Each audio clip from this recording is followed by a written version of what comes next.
All right, I think we're recording. Hello, everyone. Welcome to today's local government education program provided by the University of Illinois Extension, Prairie Rivers Network, and USDA Rural Development. Today, we'll be learning more about the benefits of renewable energy for rural communities, small businesses, and farmers. My name is Lisa Merrifield, and I'm a Community and Economic Development Specialist at University of Illinois Extension, and I'll be your moderator for today. Now, I'd like to turn it over to Amanda Pankow from Prairie Rivers Network, who will introduce our speakers and get us started. Amanda? Thank you, Lisa, and thank you everyone for joining our Clean Energy for Rural America webinar. My name is Amanda Pankow, and I work on energy issues with Prairie Rivers Network. I've lived in rural communities in central and southern Illinois most of my life, and I especially enjoy when I can work with communities like my own. So today's webinar is brought to you by my organization, Prairie Rivers Network, as well as U of I Extension and Rural Development. We'll be able to share today's slides, and you can find contact information on this first slide here. So I want to just give an overview of what we're going to hear today. On today's webinar, I will start with a very brief introduction about the transition to clean energy and the benefits to be gained. Kim Knowles, a policy specialist, also with Prairie Rivers Network, will share information about existing state and federal incentives for clean energy, focusing mostly on solar incentives. And then Callie Heidbreder with Rural Development will talk specifically about the Rural Energy for America program, also known as the REAP grant. And finally, we'll hear a solar and REAP grant success story from Tasha at Bespoke Gift Company. And I'll be sharing more detailed bios about each presenter in the chat as they get their presentation started. So before we talk about some of the specific opportunities available for clean energy, let's take a look with a wider lens and talk about how and why the transition to clean energy is happening and what benefits can be gained. So this growth we're experiencing in clean renewable energy in the rural Midwest is part of a national trend that's expected to accelerate. So this graph shows the percent share of different generation sources over time, including projections into the future. So you'll see that for the past decade, we've seen a shift away from coal as it's been replaced with cheaper natural gas, and renewables have contributed somewhat to that shift, increasing from 10% of generation to 21% over the past decade. And as the graph shows, you'll see that we expect the renewable share of the electric generation market to continue to grow, and additional changes to state and federal policy could certainly accelerate and amplify this transition.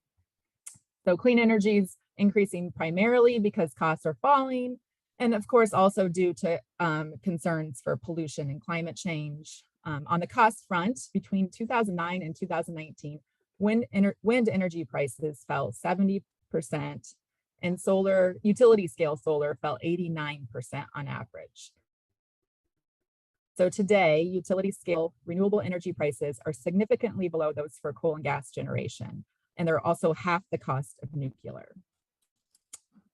Clean energy offers a significant opportunity to diversify our rural economies while generating cheap, renewable, and clean power for rural communities, homes, and businesses. So new tax revenue from these projects can help shore up local infrastructure like schools and emergency services while reducing the local tax burden on rural people. Farmers and landowners can receive land lease payments from project developers. Municipalities, farmers, businesses, residents that install their own renewable energy projects can save significantly on their energy costs. New jobs are created by the increased demand for local manufacturing and project installers and operators. These are some fun statistics.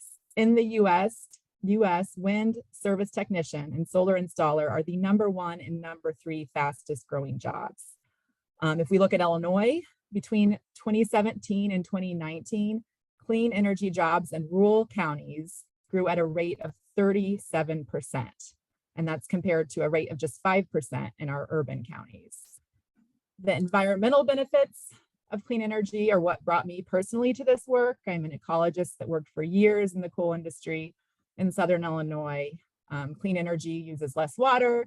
It creates far less pollution in the air and water and slashes greenhouse gas emissions. And lastly, I believe and hope folks will agree that clean energy can be a source of local empowerment in rural communities. So we saw the same thing happen with coal mining in Illinois. We have town names, mascots, and festivals to celebrate the history of coal mining in many places of Illinois. And I hope that our rural communities can continue to be proud of creating energy, but in a new way that's renewable and sustainable. And I do want to make a note that we recognize that the transition to clean energy is not without its challenges, including transmission and other infrastructure needs, public perception, bringing opportunities to rural electric cooperatives and municipal electric utilities that are often tied into long-term fossil fuel contracts and have other barriers to clean energy. So Prairie Rivers Network and many of our partners are working on many of these challenges as well. So I could share charts, graphs, statistics all day to demonstrate this shift to clean energy and its benefits, but I will save you from all of that. And I suspect that you all are already seeing solar, wind, energy efficiency, geothermal, and electric vehicle infrastructure projects in your communities. Or perhaps you're bidding from them yourself. So I'm showing pictures here of just a handful of solar projects in my community or that friends and family of mine have completed. Each of these folks have their own story of why they went solar and the benefits they are gaining. And we're going to hear one of these success stories from Bespoke a little bit later today. But I'd encourage all of us to learn the clean energy stories that are happening in our rural communities and share these stories with others. And before I hand it to Kim, I just want to say a note about public policy for clean energy. So the public, our state and federal leaders have recognized the benefits of clean energy and the need to support the transition with public policy. We can support the transition, we can help accelerate it, and we can also make sure that these investments are reaching people and communities that need them the most, like our rural communities. So up next, you're going to hear more about some of these state and federal incentives and programs, some of which are supported by Illinois' new energy law, the Climate and Equitable Jobs Act, the federal bipartisan infrastructure law, and other federal programs and investments. So with that, I'll hand it over to my coworker, Kim, to talk a little bit more about this. Good afternoon, everyone. Thanks, Amanda. Thanks for putting that in context and giving that bird's eye view. So again, my name is Kim Knowles. Amanda and I work together at Prairie Rivers Network. I put my contact information here. You'll see it again at the end. I'm going to talk about, as she said, federal and state incentives for renewable energy resources. Amanda, are you advancing this for me? Amanda? Yeah, yes, I can. Sorry. Okay, cool. Because we're on the same. Okay. So I'll talk to you today about federal tax credits. I'll talk a little bit about accelerated and bonus depreciation, which is another federal incentive. And then I want to bring in some state incentives for solar. Next, please. So I wanted to start with what's a tax credit, because like I get confused. There's tax credits, there's tax deductions. I just don't want to assume that everybody knows. So a tax credit is actually a dollar for dollar reduction in the amount of income tax you would otherwise owe. So for example, if you have a $10,000 federal tax credit, it reduces your federal tax liability by $10,000. And what happens is, this is actually better than deduction. Deduction just reduces the income that's subject to tax. But what happens is, if you have to have enough tax liability to take advantage of the full benefit. So if your tax liability was $8,000, you wouldn't get the $10,000 tax credit. You would get $8,000 tax credit. It's referred to as the investment tax credit, typically the ITC. The ITC can be claimed for both residential and commercial solar projects. It's called a business or the commercial ITC. Next, please. So the ITC can be claimed on, we're going to focus on the business side today. The ITC can be claimed on federal corporate income taxes. Until the end of this year, it's 26%. So it's 26% of the cost basis of your project, as long as you commence construction before the end of this year. So the cost basis is essentially all of the figures that go into how much you paid, all of the eligible costs that you paid for the system. So if your cost basis is 40,000 this year, you take 26% of that and you'd get a tax credit of $10,400. Again, as long as you have tax liability of at least that much. Unfortunately, the ITC is falling to 22% next year. And then after next year, it's 10% if you begin construction in 2024 thereafter. Now, typically a solar PV system, PV stands for photovoltaic. That's the technology used right now. A solar PV system, typically that's eligible for the ITC, can also use what's known as accelerated depreciation. Next. To be eligible for the commercial ITC, the system has to be used by a business that's subject to US federal income tax. The system has to be new, and in some cases you can use in limited cases, you can use some used equipment in that system. Under most circumstances, your solar PV system rebates, sometimes there's rebates. A utility might offer a rebate, a state might offer a rebate. In most cases, that rebate's not going to reduce your cost basis. So for instance, let's say ComEd has a $4,000 rebate for an inverter. I'm making this up. Typically that wouldn't come off if you have that $40,000 system, the $4,000 doesn't come off. So you get the full benefit of the rebate and the ITC. If it did come off, your basis would be $36,000, and then you'd only get a tax credit of 26% of $36,000. That's how that works. But in most cases, you don't have to worry about that. Next, please. So as I mentioned, a taxpayer claiming the commercial ITC for a solar PV system that's placed in service can also typically take advantage of what's known as accelerated depreciation. And under accelerated depreciation, the taxpayer can deduct a larger portion of the capital expense in earlier years. In addition, there's what's known as bonus depreciation, where if you choose to, you can take 100% of the capital equipment and expense it immediately, as long as your system is put in place by the end of this year. In 2023, that drops to 80%. 2024, 60%, 40, 20, 0, and 2027.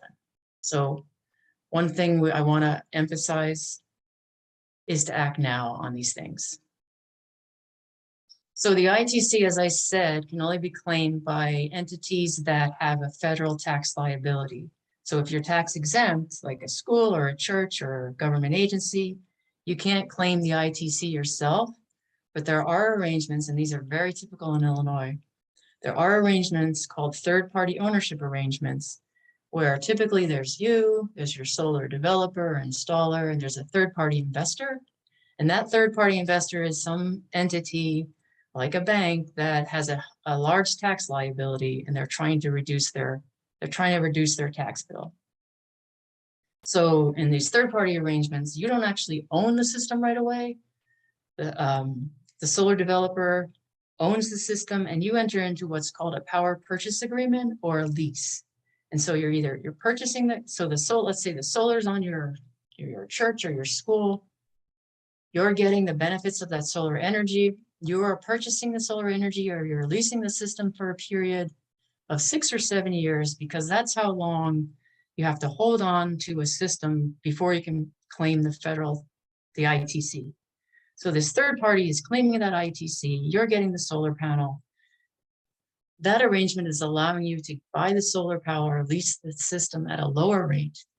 And often what happens is after that period of 6 or 7 years, there's a flip. There's ownership can flip back to you, and then you own the system. And that's how you sort of indirectly get the benefit of the ITC if you're not subject to tax. There's also a federal geothermal tax incentive. And for those of you who don't know what geothermal is, Amanda has one in her home. It's a heat pump that circulates fluid, continuously transferring heat. So in the summer, there's piping in your home. It takes the heat and pumps it underground where it's cooler. The fluid picks up the cool temperature and returns that to the pipes in your house and cools your house. In the winter, it's the reverse, where it pulls cold and returns warm. Thanks, Amanda. So there's a federal income tax credit for geothermal. It's 10% here, and construction needs to begin before January 1st, 2024. There's no limit on the total amount of the tax credit. So if your system was 50, 10% is 5. If your system was 100, 10% is 10. So that's what I mean by no limit on the credit amount. It can be used in conjunction. It can be used to offset alternative minimum tax if you're subject to that. And the tax credit can be claimed over multiple years. So let's say you had let's say you have a $10,000 geothermal tax credit, and you only have $6,000 in tax liability in the current year. You can take that extra 4 and use it in the following year. Also, it can combine with solar tax credits. You could have solar and geothermal and get the benefits of both. Commercial geothermal systems also have accelerated depreciation. Typically, there's a 5-year maker's depreciation, but they're also eligible for 100% first-year special depreciation. Now, today we're just focusing on these tax incentives, and then Callie is going to talk to you about another federal program, but the bipartisan infrastructure bill is going to bring so many additional renewable energy incentives. They're rolling out as we speak. As I think I said, Amanda and I at Prairie Rivers Network are launching an initiative to educate rural communities about these benefits that are coming. What are they, and how might rural communities take advantage of them? One that is opening now, very soon, any day now, is the Clean School Bus Rebate Program. But there are others, and we want to help you understand them. We know you're getting a lot of information today, so don't worry, we're here to answer questions, and we want you to reach out to us to do more on this. So please look for additional webinars on clean energy incentives for rural communities from the feds. The last thing I want to talk about is what you can get from the state. So in Illinois, there's something called renewable energy credits, and then there's net energy metering credits. Renewable energy credits, they're both payments, monetary benefits. A renewable energy credit is a payment for the renewable energy created by the system. It's used generally, generally what happens is, let's say you're Bespoke gift shop in Monticello, and you get a solar system on your roof. What typically happens, so that system, depending on the size and where it is, generates renewable energy credits. So money, right? Money per credit. And typically what happens is your developer will get paid for those credits. And in return, they are able to offer you the power purchase agreement or the lease or the sale of the product for less. And that's how they're able to get you a good deal, often because of the renewable energy credits that they receive. Money, they get paid for those. The other thing is net energy metering credits. This is also an incentive and a way for you to get these systems cheaper. What happens is these are monetary credits on your electric bill. So when you hook up a solar system, majority of cases, you're still going to have your connection to the grid. You're still going to have your ComEd or Ameren bill. But there are months where your solar system is going to overproduce. It's going to produce more energy than you use. And that excess energy, you get credits for those. That goes back to the grid. The utility has to keep track of that. And in subsequent months, when your system is not overproducing and you might have a higher Ameren or ComEd bill, you can use those net energy metering credits to offset your utility bill. This is a wonderful benefit. Both of these are. Finally, I just want to mention this new program. I'm a specialist in Illinois Solar for All, and it was a program designed in the Future Energy Jobs Act in 2017 for households that earn 80% or less of median area income. It's designed to prioritize projects in environmental justice communities. It also provides solar systems for public and nonprofit agencies that serve these communities. The RECs in Illinois Solar for All are higher than the general market that I just discussed, and customers are guaranteed significant savings. Now, There are several sub-programs in Illinois Solar for All. So there are projects, Illinois Solar for All projects that are residential. So you can see them on a family's home. There are Illinois Solar for All community solar projects. And there are Illinois Solar for All, as I mentioned, projects on nonprofit and public facilities that are critical service providers and serve these communities that I mentioned. So folks on this call may work with a nonprofit or a public facility that could potentially get one of these projects and save significantly. So there's my contact again. Finally, what I want to leave you with is to please don't wait. These incentives that I've discussed, and we'll discuss Callie. I'm not sure about Callie's program if that's ending, but these incentives, these tax incentives and the SRECs will likely never be as good as they are now. They do drop over time because the idea was that these would stimulate the market and then the incentives wouldn't be needed over time. So they do fall over time. So now's the time to act. Reach out to us anytime. And Callie's up next and she's wonderful. So enjoy the rest of the program.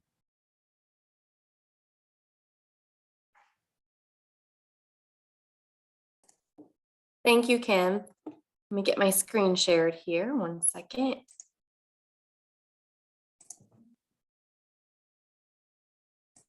Can you see my screen okay? Not yet. Not yet.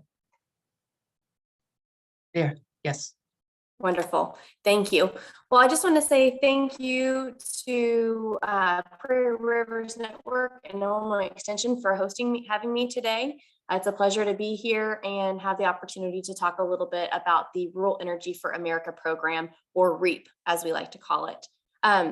So REAP is a grant and loan guarantee program available for either renewable energy installation of renewable energy systems or the installation of energy efficiency improvements. Today, I'm primarily going to talk about the grant side because that seems to be what people are most generally interested in. But if anybody has questions about the loan guarantee side, please do not hesitate to drop those questions in the chat or shoot me an email and I'd be happy to, or give me a call and I'd be happy to discuss those with you. So basically, first and foremost, who's eligible for this program? So you must either be an agricultural producer or a rural small business. What we define as an agricultural producer is you must be able to demonstrate that at least 50% or more of your total income comes from agricultural operations. So if you, and that is gross income. So if you're able to demonstrate that, you would be eligible as an ag producer. Something to note from this as an ag producer is the rural area eligibility component does not apply for ag producers. So, you know, if you were an ag producer who was residing in a typically ineligible area, maybe more of an urban area, as long as you could meet this eligibility criteria, that would not disqualify you from participating in this program. As a rural small business, it's kind of a two-part eligibility criteria. One, your project must reside in an eligible rural area, which is typically those with a population of 50,000 or less. And you must fall within the size standards as identified by the Small Business Administration. We follow the guidelines that they have set. So basically just identifying, you know, which industry you fall within and choosing the criteria that fits your business the best. And as long as you don't exceed the size standard for that industry, then you would be eligible to apply as a rural small business. How can these funds be used? So I mentioned energy efficiency improvements. So there are a ton of different projects that can fall within the energy efficiency improvement area. So basically what we look for there is a reduction in energy consumption. So that leaves the plethora of projects available that we can look at. So many times what we see most commonly is maybe a lighting improvement. You're going to replace that older, less efficient lighting with newer LED bulbs, or we receive a lot of grain dryer replacements for farmers. So they're taking those older, less efficient grain dryers, replacing them with newer equipment.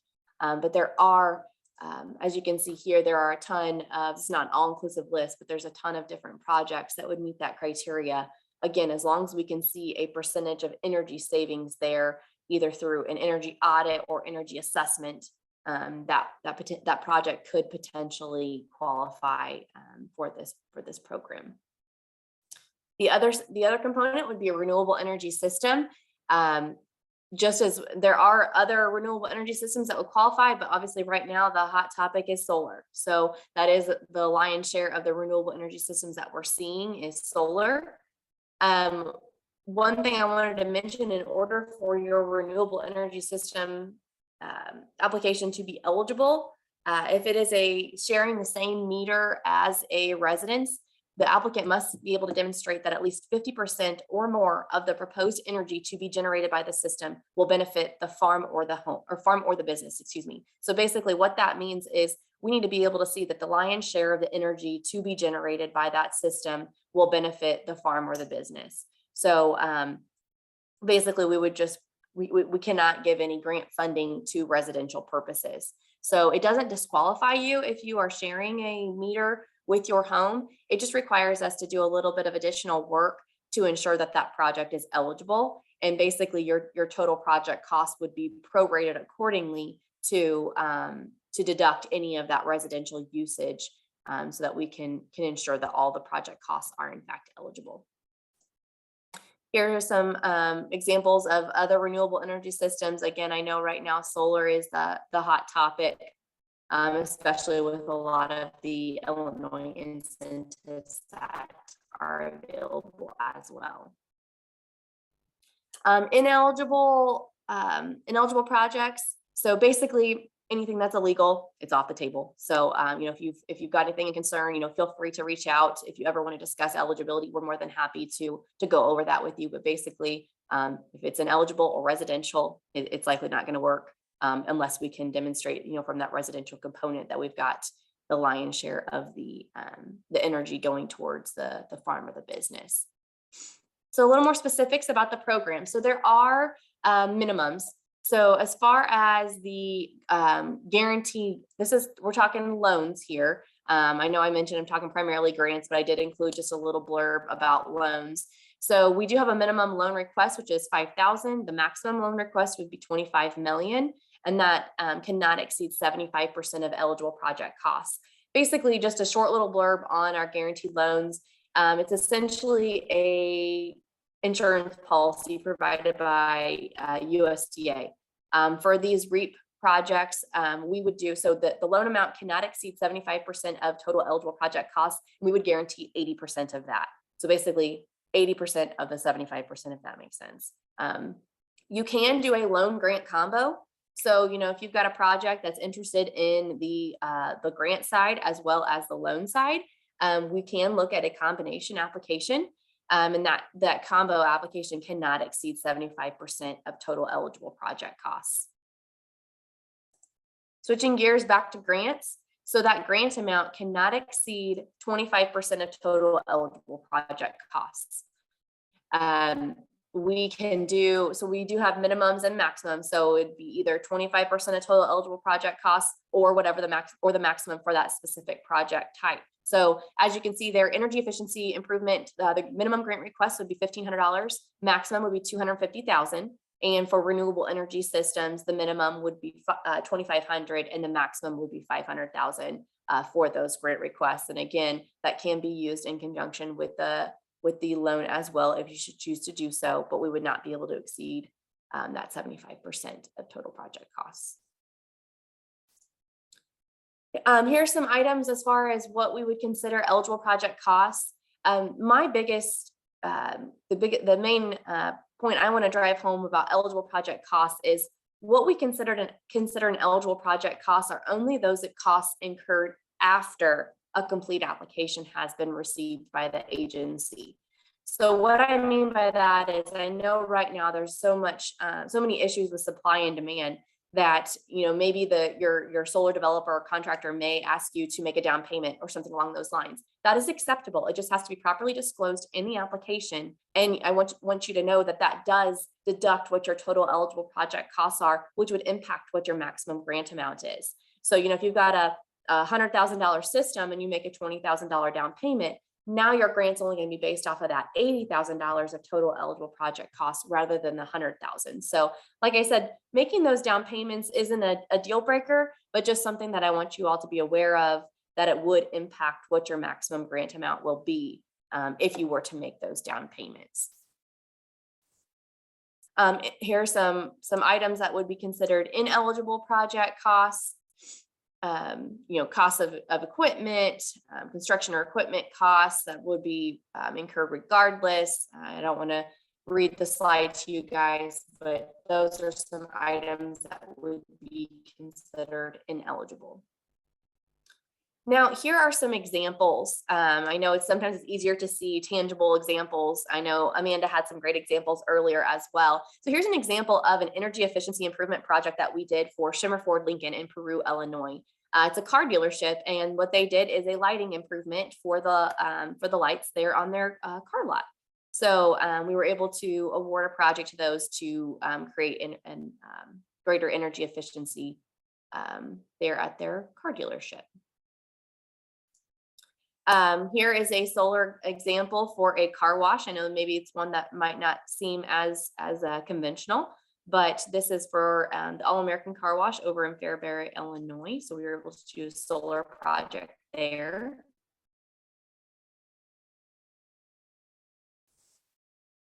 This one's kind of unique. This is down in Southern Illinois for Big House Investments. This is a pond aeration system. So they've got they grow a fish, basically a fish farm. And so they applied for these aeration systems that are much more energy efficient. They can control them. They don't have to run 24/7. So creating efficiency even from a fish farm standpoint. So kind of a different type of project to see what those energy efficiency improvements can do as well. Here's a solar project for a bank.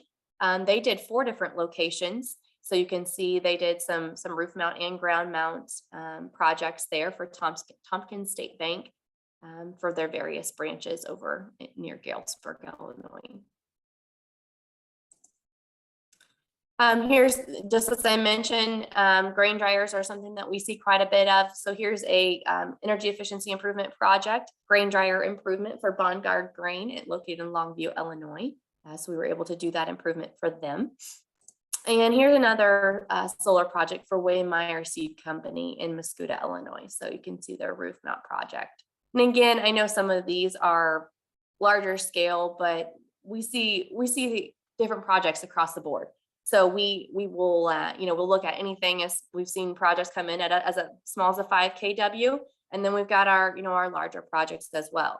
As far as from an energy efficiency improvement, we've seen anything from a small lighting improvement all the way on up to, these grain dryers that are much higher dollar amounts. So again,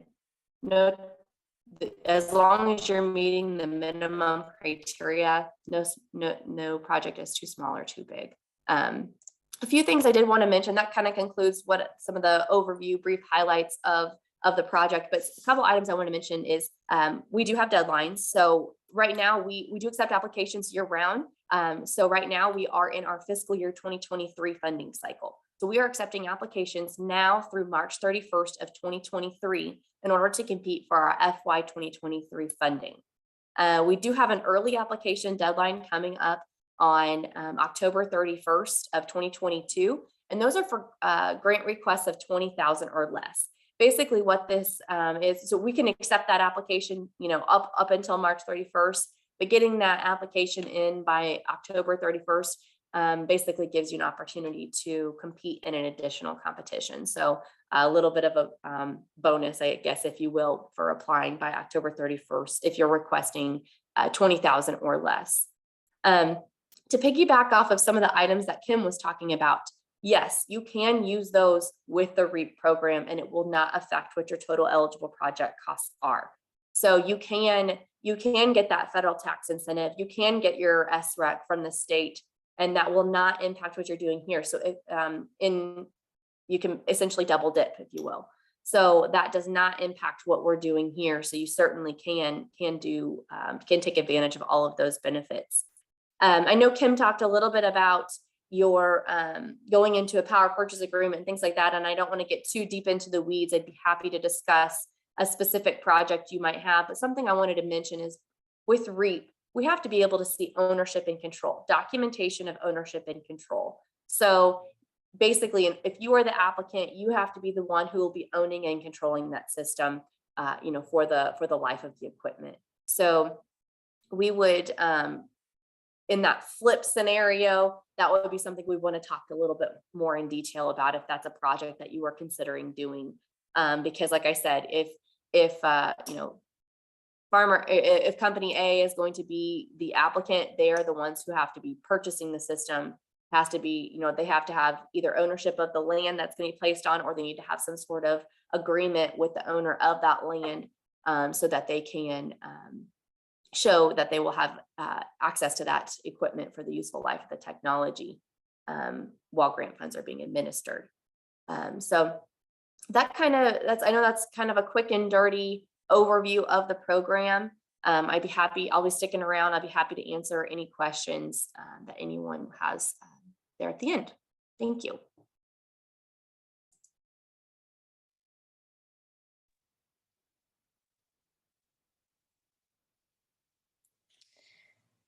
Okay, everybody.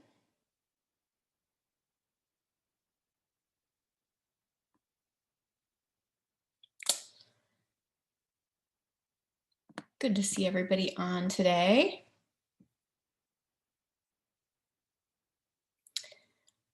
As Amanda mentioned earlier, my name is Tasha Dunaway, and I'm the co-owner of Bespoke Gift Company. And I'm going to take you through a quick journey, certainly much quicker than it actually was in person, on our building a sustainable business here in Monticello. So getting started, we started out as a home-based business. And as we started to grow our business, we knew that there were going to be more decisions to be made about how much money we wanted to invest. And as we decided that the business needed a physical location in order to grow further, we began looking and found a place in Monticello. And we really were concerned, though, about how much that was going to cost and whether we were going to be able to sustain a business economically. So whenever we think about solar, we do tend to think about sustainability in a couple ways: the economic sustainability for our business, and then also, of course, the sustainability of the grid and the environment. The burning question on our minds, though, when we're starting to think about moving into a physical space is that number one reason that small businesses fail. And I think most people realize this, but it's really because of that lack of working capital and having an inefficient operational footprint for your business. And so that was something that we wanted to address right away to be sure that we were prepared for anything that might happen.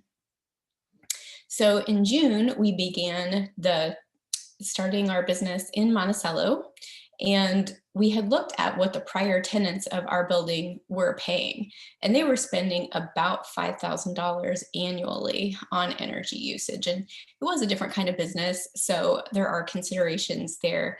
But given that we had great sun exposure, we knew that we wanted to go solar, and that would make the investment in our business a lot more palatable for us. And it was something that we could ease into a lot more. So in June of 2019, that's what we did. We moved in, and then we began to get energy quotes for adding solar to our building, as well as some grant research to see if we could get some of the cost of the solar array paid for. Meanwhile, we also started to make energy efficiency changes to the business. That's something that you can really do at any time.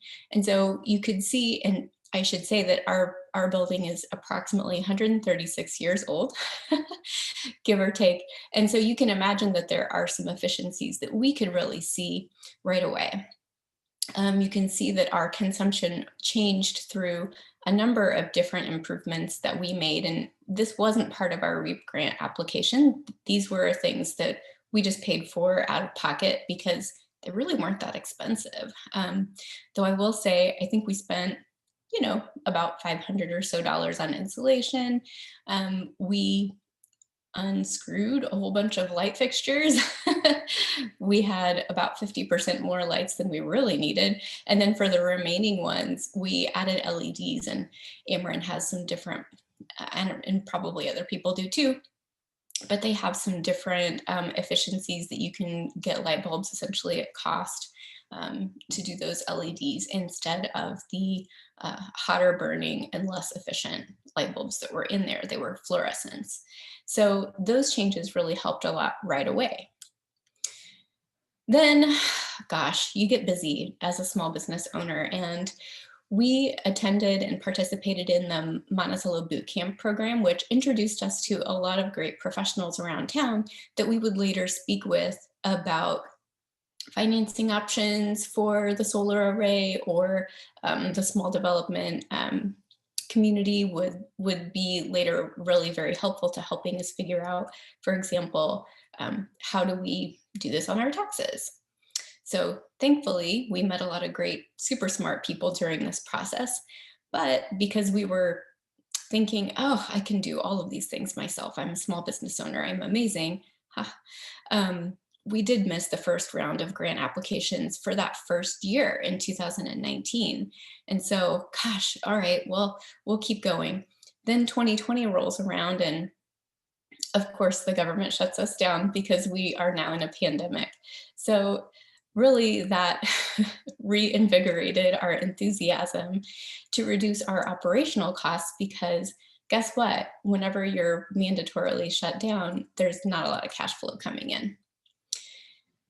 During this time, it was really, really interesting because Main Street America, which is a national nonprofit that's interested in making sure that small communities like ours that have a main street, historic Main Street, are seeing economic gains, and that they're preserving these old buildings and things. And they did some surveys that basically showed that the leanest businesses are going to fare the best because they need the least amount of cash flow in order to continue business. Now, that also showed that most people had less than 2 months of cash flow on hand in order to pay their bills. So if they weren't having money come in, then that was going to be a problem for a lot of folks. And we saw that later with the American Rescue Act and a number of other changes. But meanwhile, we heard in the news that so many business owners were mandatorily shutting, their doors first, and then they were deciding that they could never afford to come back from it. And so we wanted to be sure that we weren't one of those businesses. So we went ahead and resolved to go ahead and complete our REAP grant application and to move forward with solar. Now, I didn't quite resolve to work with a grant writer just yet. So November comes and goes, and I do miss that under 20,000 opportunity that Callie just mentioned to go ahead and put in a very competitive grant for that round. But it was okay, because that was enough to make me decide that I needed to work with somebody, which honestly the USDA and the SBDC had both told me, you need to just work with somebody. It's, they know what they're doing, they have experience, they know how to make sure that all your documents are accounted for. So that is really good advice. So I'm passing it on to you. And that's why I tell you my shortcomings here is that all of us are doing too many things, and you should really just utilize those professionals for the help that they can provide you. So in December, finally, with the help of a grant writer, we did get our application in. We were then able to get everything ordered. And then in March of 2021, our solar array was installed and activated. Now, this essentially, in some ways, you can think of it that we were actually able to then reuse the money that we would have been paying the electric company. For short term, we were paying for our solar array. For the long term, this is money that we can now utilize to pay for a part-time person instead. And I think as a very small and agile company, that sometimes would be a decision that maybe you wouldn't be able to make if you didn't have that flexibility by reducing your operational costs. So we hire our very first person in July of 2021. And then in October, after that funding round has finished, we do find out that we are REAP grant recipients, happily. Then in December, as Callie also mentioned, you can utilize both SRECs and you can utilize the REAP grant. And so in conjunction with the money that we've been paying monthly for our solar array through our financing option, plus the REAP grant and the SREC payment, couple extra dollars and we're good to go. We have completed payment of our entire array the first year.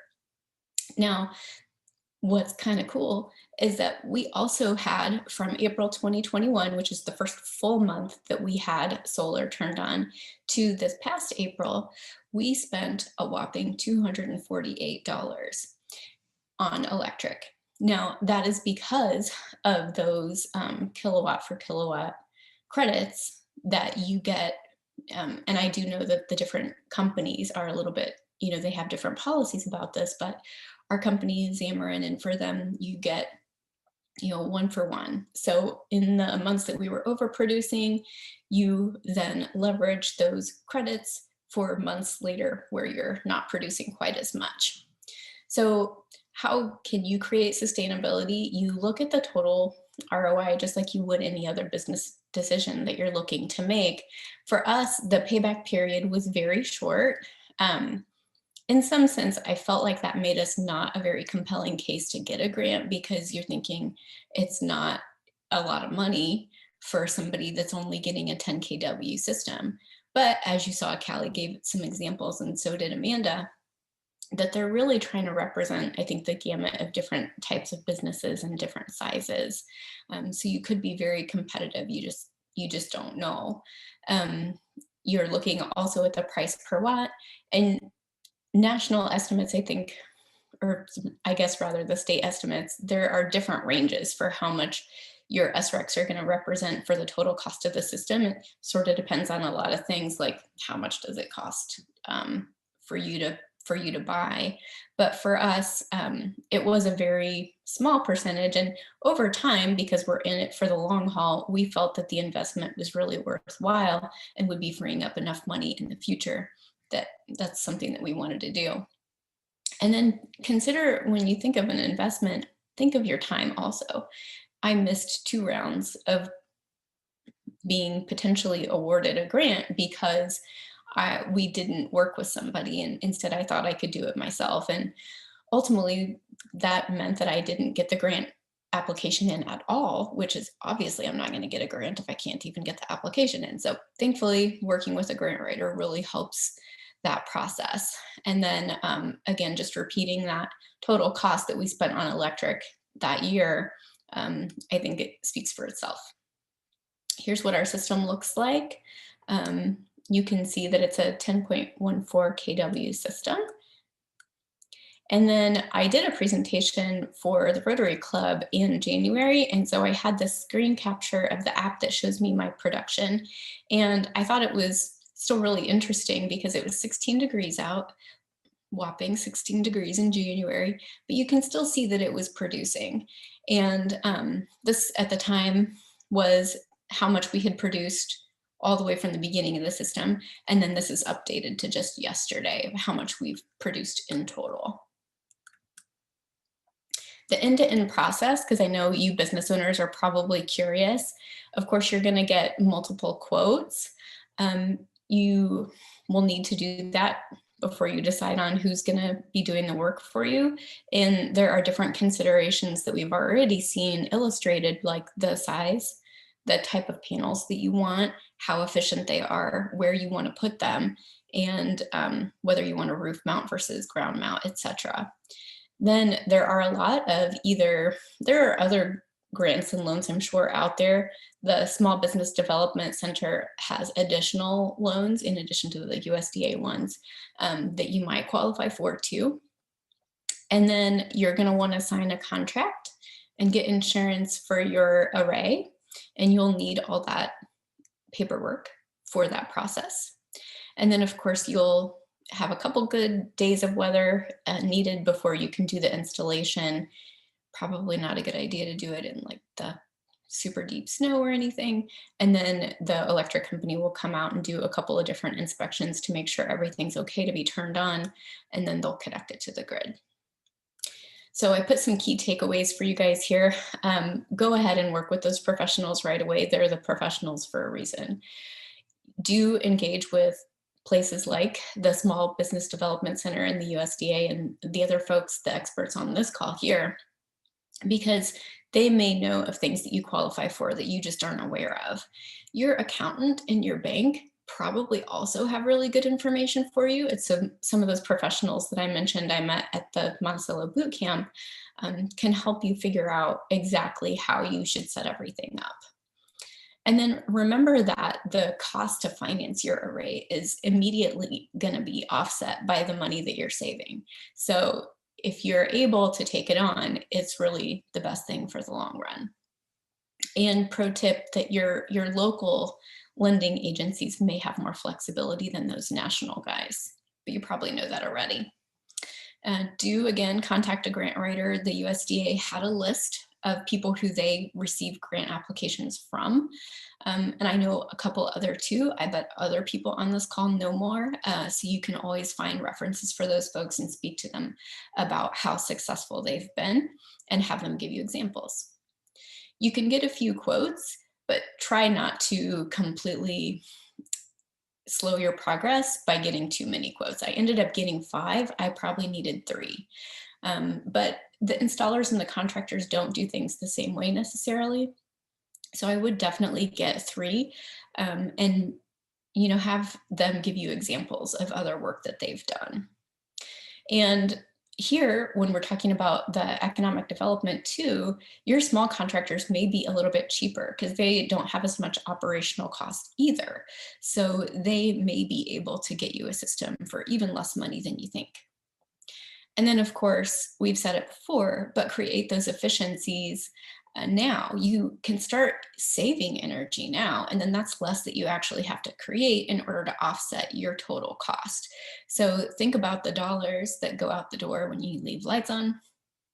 Those LED lights are a lot more efficient than other styles. Add insulation. That's a super easy, very cheap way to go. And even point of use water heaters. And then of course, just a conservation mindset will help ensure that you're utilizing all of your assets to their best. All right, thanks for everybody for coming today. And I think now the team is going to take questions. All right, thank you so much to all of our presenters. We've had a few questions come in the chat, but certainly if you have others, keep popping them in and we will get through as many as we can. Callie or Tasha, I don't know if you're willing to share this, but speaking about the grant writers, about what does that cost somebody, or what should somebody expect to pay for a grant writer? Sure, Callie probably works with more of them than I do, but I think most of them are very, well, first of all, they're very upfront about their fees. So they'll tell you if it's a flat rate, it's usually a minimum and then a percentage. So the bigger your system is, the more money it's going to cost you, but the more likely it is that it's really, if it's really a big system, it's probably pretty important and you want it to be done well. So I would still encourage people to do that. I would agree with what Tasha said.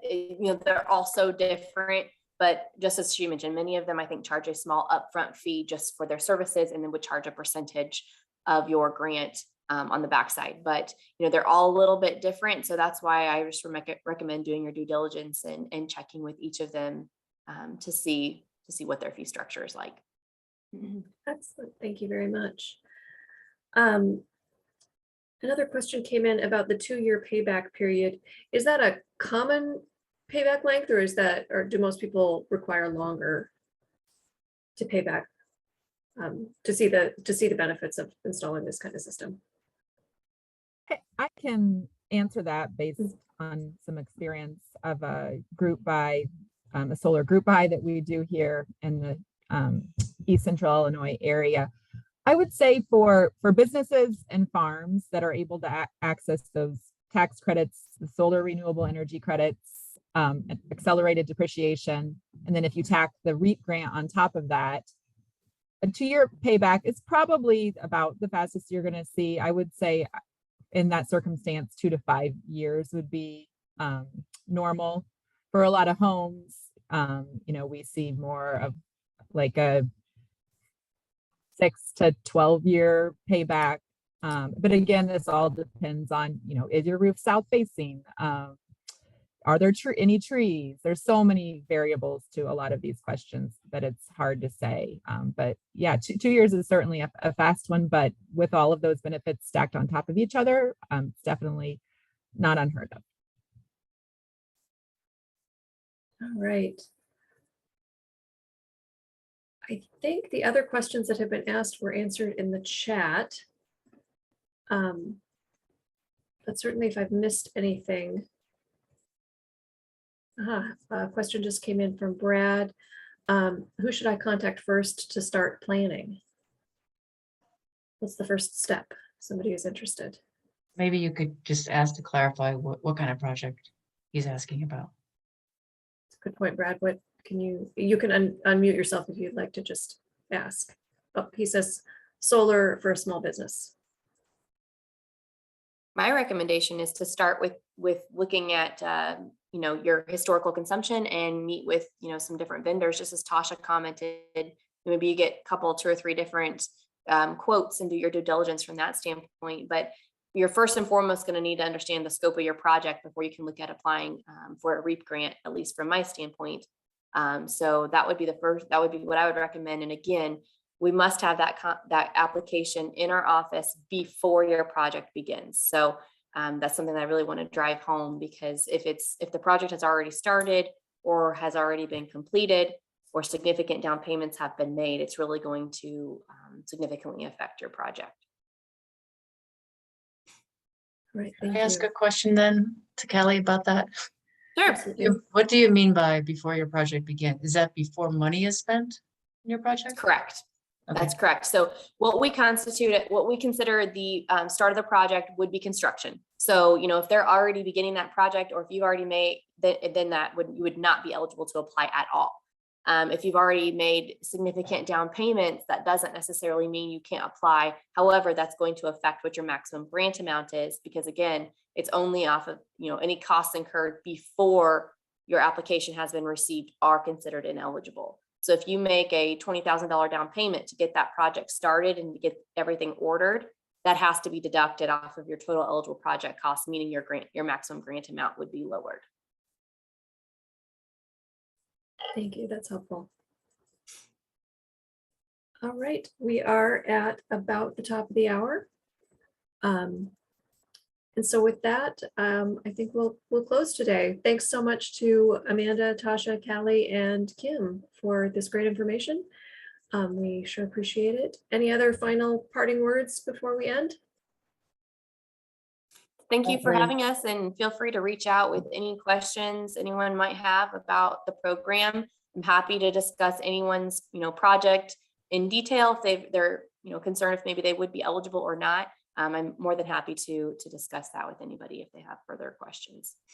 Excellent. Thank you so much, and have a good day, everyone. Thank you.